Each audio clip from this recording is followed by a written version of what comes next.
This is Sybert signing into Red Alert 3 on the map Carville. More Carville, 2v2v2v2v2v2v2v2 action. How many twos is that? I don't know. In the top right-hand corner as our red Soviet player, this is SPCNTN12345. Yep, that's his name. Their ally is the blue Soviets. This is SolarFlare. Moving on into our middle team, starting right here, but driving their MCV off a cliff into the water. This is the yellow Soviets, RedAlertdotcom. And the Cyan Empire, this is 2Tommy8. Not a friend of Tommy Ball, because that name is too much. In the north as the green Soviets, this is Starsea. Their ally is the orange Soviets, this is Syblekit. Syblekit? I don't know. The beginning of their name is the same as the beginning of my name. So our gaming handles are cousins or something. I don't know. As always, this middle player packing up their MCV and immediately going for the kill on this guy over here. I don't know why this is the way that this always happens, but this is like how it's got to split up, you know. It's not like these two guys here could team up on orange or team up on green or anything. They always team up on this guy. And this is how the spawns seem to always work out. There's no other, like, splitting of the spawns. So this is just how people like to play. So this is Carville forever. Carville is a interesting matchup sometimes. So many walls going up. My gosh, what a mess of a beginning this game is having, as SolarFlare moving in with conscripts, Molotoving, tomatoes, refinery. Guess what? I'm going to be changing some of these guys' names. I'm not going to be saying SPCNTN12345 the entire game. Numero 12345. I guess you could call him 123. Yeah, that's a pretty good name. 123. Gonna be using a lot of Molotov cocktails to try and break down the walls. I don't know if this is actually the best case scenario, considering that the MCV is right there and the build radius is not going away anytime soon. Once again, we've got a little bit of pressure in the south. Syblekit gonna be moving in with some flak troopers. Gets the kill on the harvester there, so Tomati, the only player not playing Soviets in this 2v2v2v2v2, is getting his refinery chopped up by some flak troopers, but these flak troopers are also trying to 1v1 a Tengu, although it's not actually a 1v1, it's like 4 flak troopers. And he's gonna get it, he barely gets it! That guy's the hero! That one little flak trooper, he's the hero. He's the guy who gets to take the dog tags home from all of his allies. And unfortunately for them, they're all dead. And a bear also shows up just because. Because, you know, one Tengu is never enough. You need 2 Tengus and a bear. Conyard from RedAlertdotcom going to be showing up here on the land. He's going to be leaving his water routes and go into the land. Going to be trying to set up a little bit of a wall here and then probably take this refinery if he can ever kick numbers out of here. 123 is taking up residence in that building and going to be trying to pressure some stuff. Syblekit, you got to hand it to him. He is bringing the pressure. He knows that this is what the strategy normally is, and he's thinking, okay, if we can turn this into a 2v2, where me and my ally control, like, the island and the south half of the map, then that is going to be a pretty good situation. Just kick the guys kind of in the middle, caught between the 2 teams, out as quickly as you possibly can. 1, 2, 3, 4 going to be showing up with some twin blades, going to be bringing the pain, and this is so many conscripts that they can actually shoot a bullfrog. Conscripts normally can't shoot anything except other conscripts, and now they can actually shoot a bullfrog, as well as 1 flak trooper who's probably doing more DPS to that bullfrog than everyone else combined.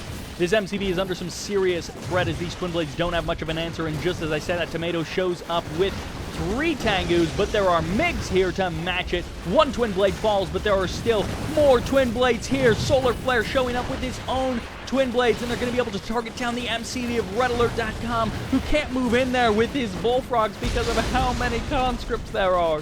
And literally no one has ever said the phrase, a unit can't move in because of how many conscripts there are, unless they're talking about a combat engineer. And in that case, it's 50-50. There's a chance the combat engineer will win that fight. Leech beam from the high ground, going to be taking down the naval yard. Keep in mind the crane is still here, so Red Alert is not out of it. But cutting off the MCV, cutting down the naval yard, the production facility of RedAlertdotcom, is a huge blast to him. He still has the super reactor, he has a little bit of tech, but he's losing his production facilities. He was in the middle of building a battle lab, and the guy just cannot get any legs under him. SolarFlare going to be taking some damage from Tomato as he's using a Chopper VX to clean up hammer tanks unopposed. Where are the MiGs? They were here just a minute ago to deal with the Tengus, but now that there's a Chopper VX killing hammer tanks on the ground, they show up at the last possible second. They literally did not even save their friend, SolarFlare, letting that hammer tank die. One Tesla Trooper does go down there. Trying to lock down something, but unfortunately wasn't able to make it happen, as Tomato and RedAlertdotcom now have hammer tanks coming in from both sides. Yeah, you can use a Chopper VX to clear out some of the hammer tanks, but when it's got a Bullfrog and some Sickles here as well, more Chopper VXs as they're going to be stepping on forward. They get both of the Bullfrogs, but the hammer tanks do manage to kill one power plant before they will get eliminated, and the expansion, the harvester, and the refinery are still on the line, so Tomato is going to be okay in that sense, but SolarFlare is getting more aggressive with their MCV. Eventually, production facilities are going to be coming back online for RedAlertdotcom. He is going to be getting toxined as his harvester takes a little bit of damage there. It's going to be getting repaired from the Crusher Crane, and his Bullfrog getting targeted down by these Twin Blades is not having a very good chance of killing that Bullfrog. Perfect control there by RedAlertdotcom. I mean, not a lot is going his way, but this one thing is going his way. I don't know if you're going to try and infect a unit that is literally constantly being repaired at the current moment by a Crusher Crane, but yeah, you could try that if you really want to. Syblekit is going to be moving up north, expanding all along the coast, heading up towards 123, who is going to be expanding to the west, and going to be setting up a couple of expansions on land. So it's water versus land, the name of the game. And this is two Tesla coils, both from our team in the north, one from Numbers and one from SolarFlare. So this is going to be not that hard to stop if you can get the Dreadnought out of range. The rest of this stuff is in range, which, what are they going to try and target it down? Tesla coils do kill buildings pretty quickly, but they do take a while to fire, so it's not like an insta-kill sort of situation. Refinery is going to be going down as Tomato has been defeated. RedAlertdotcom going to be inheriting a couple of Empire units and a couple of Empire buildings.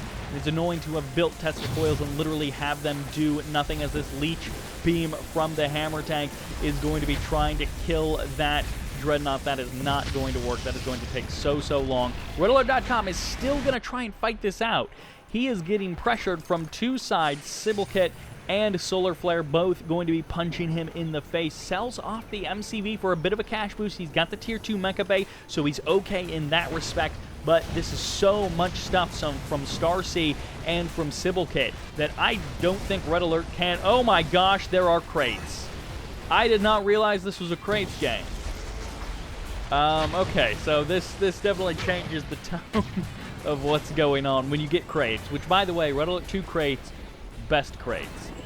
You could just get an APOC tank or like a Yuri MCV. Best crates by far. Red Alert 3 crates, nowhere near as good. This one Tengu, one sad Tengu, doesn't actually go down. The Bullfrogs don't manage to kill it off. RedAlertdotcom, it's not that he has no chance. It's that he has virtually no chance. Starsea actually has been defeated in a weird move for no particular reason. I assume Starsea and Syblekit, like maybe Starsea had to go take out the garbage or something, and he was like, just leave the game and give me control of all of your stuff so that I can take all of your money and take all of your units and all of your production facilities and then use them, and I'll play a giant 1v1v2 is what this is now turned into, as SolarFlare and Numbers are the only 2v2 team still in this game, although maybe not for very much longer, as RedAlertdotcom continuing to put out the pain. Although that is a lot of Twin Blades now going to be showing up. They're going to be able to target down one Bullfrog. Two other Bullfrogs do still stand strong, and this Leech Beam plus the corrosion is slowly working away on the health of this Dreadnought, but it's not going to be enough as the hammer tanks are going to be getting eliminated, and more hammer tanks coming in from, well, I was going to say Starsea and Sybil, but it's really just Sybil as he's moving into the corner. SolarFlare now going to be under threat from 2 Soviet players at the same time. A ton of Dreadnought missiles, a ton of hammer tanks, both going to be, man, those missiles were so far delayed. Both going to be moving in here to try and kill SolarFlare.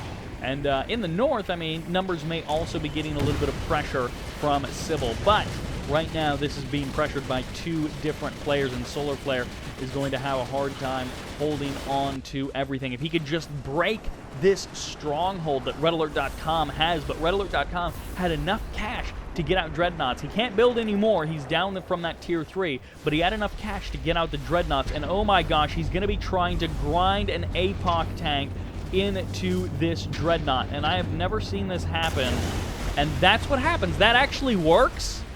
I didn't know that that was possible. That works? That's amazing! And kind of dumb, but that's amazing! Oh my gosh, I love the physics of a tank grabbing onto a Dreadnought, you know, an aircraft carrier, and dragging it into land. And oh my gosh, this could be a heroic APOC tank. That MCV is going down. A terror drone inside of it being leached down by hammer tanks, and this is a fully heroic APOC tank. Unfortunately for SolarFlare, he's going to be losing one of his tanks. No, actually he won't. He will have enough time to drive it backwards and get it up to those repair drones. SolarFlare also going to be showing up, dropping the beacon.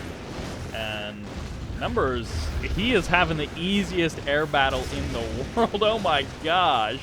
What a mistake there from Sybil, just letting that stuff all go to waste. Natasha out on the field.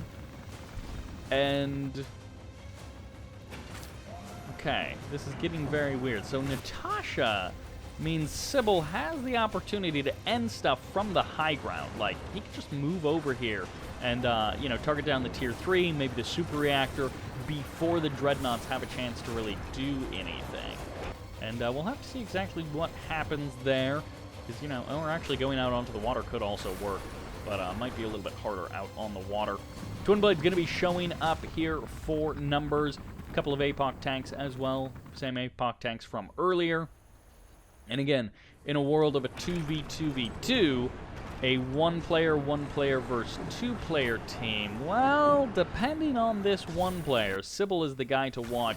He must have a ton of money, and actually he's going to be bringing APOC tanks, Natasha, all down south, which means I assume he's wanting to go for the land assault directly up this corridor on the right side of the map, as this Akula sub going to be getting some shots off on this flak cannon, and then going to be turning its attention to this refinery. It does end up getting canceled there, and Natasha will not be used to quickly end this naval base, so maybe Sybil and RedAlertdotcom have an agreement of sorts. Twin Blade's going to be rushing over here, and so here's the thing about Twin Blades.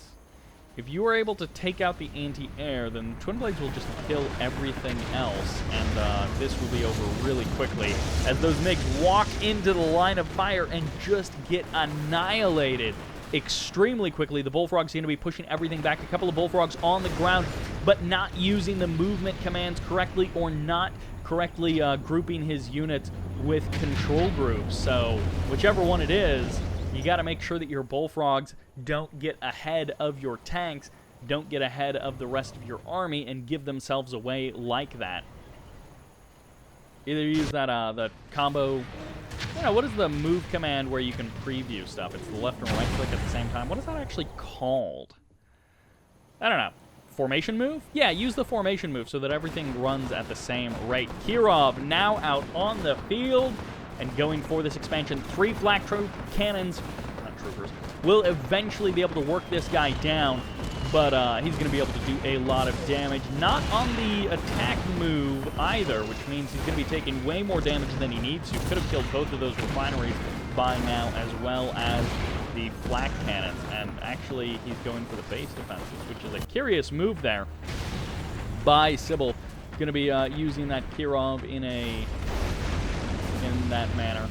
APOC tank going to be going for the crush on that. Is he trying to dodge missiles by using the grinder? Because that's kind of genius. If using the A grind to just like dodge missiles instead of driving, I don't know that that really does anything for you. But what? It didn't actually break. Okay, there we go. It finally does break as that does go down, and not often does a Stingray get the kill on an APOC tank, as that is not something that you see very often at all. 3 APOC tanks from Sybil now going to be targeting down this expansion. A 4th APOC tank is here, but there is no MiG support. There are no anti-air guns here, which means these Twin Blades are just having a heyday, ripping through these APOC tanks.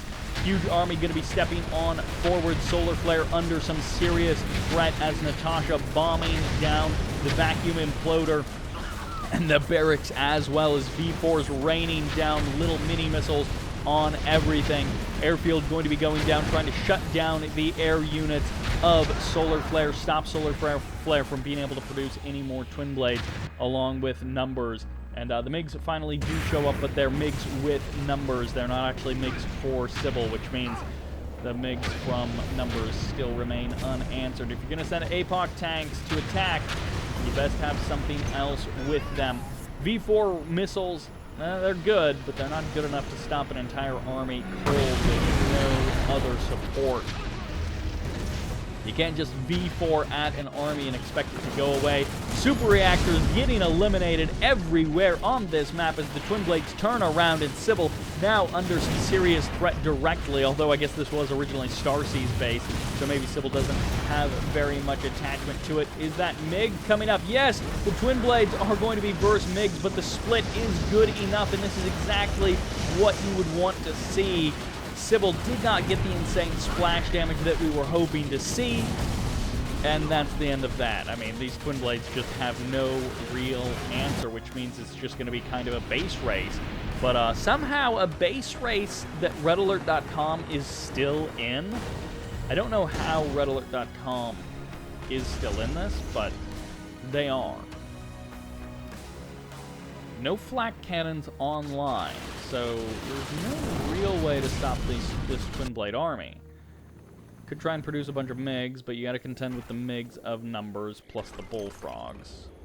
Bullfrogs there. Sybil could try and mount some kind of big comeback defense. Satellite's going to be called in to rain down upon this as one Kirov also crashes into the ground. The crane does still stand, albeit barely. It is still alive. Sybil losing so much stuff. Oh my gosh, if Natasha gets sniped by one Twin Blade because there's no anti-air. If Natasha gets sniped, oh my gosh! If Natasha gets sniped by one Twin Blade because there was no anti-air. I mean, the fact is, you still have APOC tanks in your opponent's base. APOC tanks are slow. I assume the Twin Blades are going to come back and deal with this at some point. I assume the Twin Blades will deal with the army at some point, or they will kill the army at some point. Crusher Crane somewhere still on the map for SolarFlare. SolarFlare keeping themselves in this, dropping a war factory in the north, getting a refinery as well. Super Reactor going to be coming up, and it looks like they got plenty of cash to burn. And finally, the APOC tanks will get eliminated. Why? Because Sybil has no anti-air, and everything will go down. Oh, the refinery does go down. This one is still alive over here, which means, you know, Harvester back online. You could even transfer that Harvester down to the south and handle it that way. Reactor going to be going up as well to reestablish that build radius. Going to be trying to reclaim some of that economy, reclaim that refinery. As RedAlertdotcom, always on the harass with his Akula sub. And by always, I mean like 5 minutes ago he attacked something, and he's attacking something again now. which counts as in the past and again now, which is always, as far as I know. What was that? Oh, this 1v4. Hand it to you, Sybil. You work with what you got. You get to kill on the refinery with a single V4 that I guess got left down there, or maybe forgotten, or misrallied, or something. And Sybil is going to have to kind of pull back. He's going to be resorting himself into this northern section, this little corner of the map, which always seems to be contended. You do tend to have, you know, whoever is in this corner and whoever is in this corner tend to fight over this area in the top left-hand side. And hey, you know, there are 4 refineries here. There are 3 oil derricks. It is a wonderful economic stronghold, really. And, well, if you grab the oil derricks, it is. You know, if you don't, then you're just giving away free money. You're just not claiming money that could be claimed. A Sputnik here on land. This is something that we have not seen for a long, long time, as RedAlertdotcom has something that isn't water. He has something non-aquatic, which is truly special in every sense of the word. I can't believe how is he still in this game? How is he still in this game? The Dreadnoughts have survived. They survived APOC tanks. They survived Twin Blades or something. I don't know. They survived corrosion, Devastator airstrikes. They survived just about everything. 2 APOC tanks and a ton of Bullfrogs showing up here for Sybil. Going to be able to crush through this base. Where are your Twin Blades now? No, seriously, where are the Twin Blades? Because you probably didn't need them. Oh my gosh, the Bullfrogs, so many of them just explode. This is actually now attackable with just Twin Blades. You could waste these 3 Bullfrogs with the Twin Blades and then kill the APOC tanks. This is actually now doable, as the Twin Blades are going to be trying to carve some space in the south. There goes the super reactor. Everything else is wasted as well. And numbers... Whoop. Kill on the last harvester, or last refinery, last reactor there. Reactor, not refinery. As that is not lights out, but basically lights out for RedAlertdotcom. He's got a barracks as a production facility, and he's got 2 refineries. 3 refineries, so he can produce a lot of infantry. Well, not that many, because he can only produce them 1 at a time. And I guess this base up here doesn't matter very much for numbers. They're mostly just going to be getting on out of there. SolarFlare is like, hey, can you come kill this stuff? Because I have basically nothing.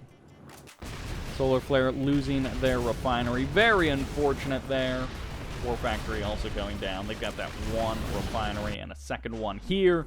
And then a naval yard, but not a whole lot else going on for SolarFlare. Oh, barracks over here, which has somehow survived in like 1... How did that tsunami tank survive all of this time? It's just hanging out over here. Grab the double vet! And by double vet, I mean grab the veterancy, and then later become double vet. That's the real goal. APOC tanks finally have gone down as numbers is rebuilding. Now in the middle of the map, where Starsea used to be. You guys remember Starsea? Ah, those were the days. Back when Starsea was in the island in the middle of the map. Those were the times. RedAlertdotcom losing another refinery. So many refineries have already gone down. He had like 4 over the course of this game. I think he built in total 4 refineries. And 1 of them has gone down. The other 2 are still standing strong. Someone built a battle bunker. They said, 500 credits, that's worth it. This is a lot of flak troopers I'm going to stick inside of this battle bunker. And they will help stop APOC tanks. I mean, that is technically correct. They are helping to stop APOC tanks.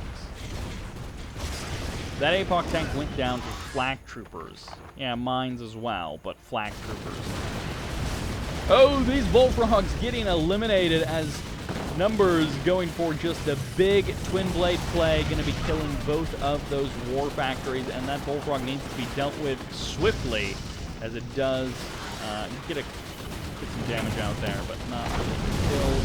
A couple more twin blades do go down as the super reactor goes up in smoke, and the Desolator airstrike going to be dropping some toxins on that harvester. I still can't believe RedAlertdotcom is in this. I mean, I don't think you can spend the money from 2 refineries. Apparently you can. Apparently you can spend the money from 2 refineries using just a barracks. Could grab that crate. Get himself an extra $1,000. SolarFlare throwing down some more beacons. I guess this one, Akula sub, which has somehow been alive for like 20 minutes in this game. Going heroic. Full star status. And goes underwater at like the last possible second before the twin blades arrived. So very nicely done there. This Stingray from SolarFlare. SolarFlare finally built an attacking unit after like 20 minutes of being beaten back and like slowly rebuilding. SolarFlare has actually built an attacking unit, and it's one Stingray who isn't going to die to a tsunami tank, apparently, because the tsunami tank activated nano armor and can't attack for the current moment. Oh! Goodbye, Akula sub. We knew thee well. You were heroic, and that's neat, because we don't get to see very many Akula subs go heroic. That's just something that's neat. Hey! Stingray died. Grab the money. Grab the money. You're playing in a game with crates. Grab the crates. Come on, guys. You're playing in a game with crates. Syblekit has been defeated. Starsea and Syblekit, goodbye. Someone just please kill RedAlertdotcom. How is he still in this game? RedAlertdotcom decides to leave it. Taps out with the GG there. I don't know what to make of that game. That was so weird.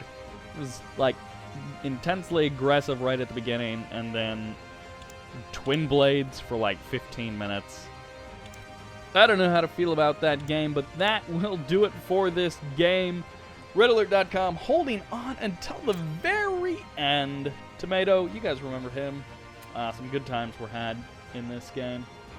But anyways, you gotta hand it to 1, 2, 3, 4, 5, and SolarFlare. Gonna be bringing home the victory on that one, although RedAlertdotcom kind of won the hearts and minds, I feel like, with his staunch defense out on the water, with his unwillingness to bend and yield, his constant harassment with dreadnoughts and just shelling everyone around him. And we got to see APOC tanks take on dreadnoughts, which was great. These numbers, oh my gosh, 249,000 credits, and it did not matter. I would be willing to bet that Sybil did not spend a good chunk of that money. Not enough production necessarily near the end to spend all that cash.